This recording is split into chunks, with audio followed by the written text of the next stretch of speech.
Galera, estradinha com barulho na correia aqui de fora, beleza, galera? Você vai ligar de manhã aí, ele fica um barulho aí horrível de manhã, mas quando ele dá uma esquentadinha ele já fica top de novo e já para o barulho, beleza? Qual que é o problema aqui, galera? Olha aqui, ó. Rolamento da correia, galera, olha. Rolamento da correia de fora. O que aconteceu com esse rolamento, galera? Ele não tá roncando, não tá nada, mas o que aconteceu foi isso aqui, ó. Vou mostrar pra vocês aqui, ó. Observa aqui, galera, ó. Ele rachou o plástico e esse rolamento fica rodando aqui dentro do plástico, beleza? Então ele roda dentro do plástico, sem o rolamento chegar a estourar. Ó, pra vocês verem que tem uma folga aqui dentro, ó. Tá vendo, ó? Esses rolamentos, galera, tá acontecendo isso agora, ó. Às vezes você tá fazendo um barulhão aí na correia, você não sabe por que que é. Você pega esse rolamento aqui, ele tem essa folga, ó. Os dois, ó. Esse aqui é o outro, ó. Ó, os dois tá com folga. Beleza? Então vou trocar os dois aqui, ó. Vou mostrar pra vocês aí. Então, galera, já tô com os dois rolamentos novos aqui, galera, ó. Zerado. Esse aqui é os novos, pessoal.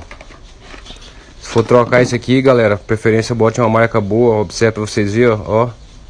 Justinho isso aqui, ó. Não dança lado nenhum e para lado nenhum, beleza? Então, barulho na correia, galera, é duas coisas. Pode ser rolamento que da correia, do alternador, ou pode ser rolamento do alternador, ou rolamento do esticador, ou rolamento do ar-condicionado, beleza? Ou aí a polia da bomba aí do hidráulico. Então, fez barulho na correia, galera, vocês têm que conferir primeiro esses rolamentinhos aqui, ó. Confere esses rolamentos. Se os rolamentos tiver bom, galera, aí você vem e confere tudo aqui, ó. Roda aqui com a mão, ó. Vê se não tá fazendo barulho. Esse aqui é o do ar-condicionado. Vai aqui no do alternador, ó. Roda com a mão, ó. Não fez barulho, tá silencioso, então tá bom. Então, fez barulho na correia aqui, galera, são esses aí que você tem que conferir. Então eu vou trocar aqui, eu vou botar aqui esses novos aqui, já mostro pra vocês aí, beleza?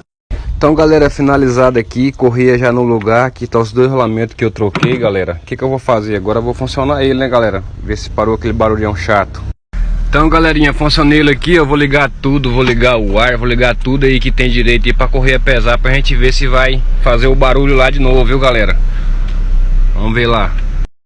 Então, galerinha, ficou bem silencioso, galera. Antes aqui, galera, eu não filmei antes, mas o barulho aqui era horrível. Quando ligava aqui, a correia ficava patinando e cantando, um barulho feio mesmo, beleza? E aquele rolamentinho lá, galera, ele ficava dançando pra lá e pra cá, beleza? Essa é a dica aí. Correia fez barulho, galera, pode ser rolamento da correia, do tensor, ou pode ser aqui os rolamentos do alternador, beleza? Essa é a dica aí. Quem gostou deixa nos comentários e fui!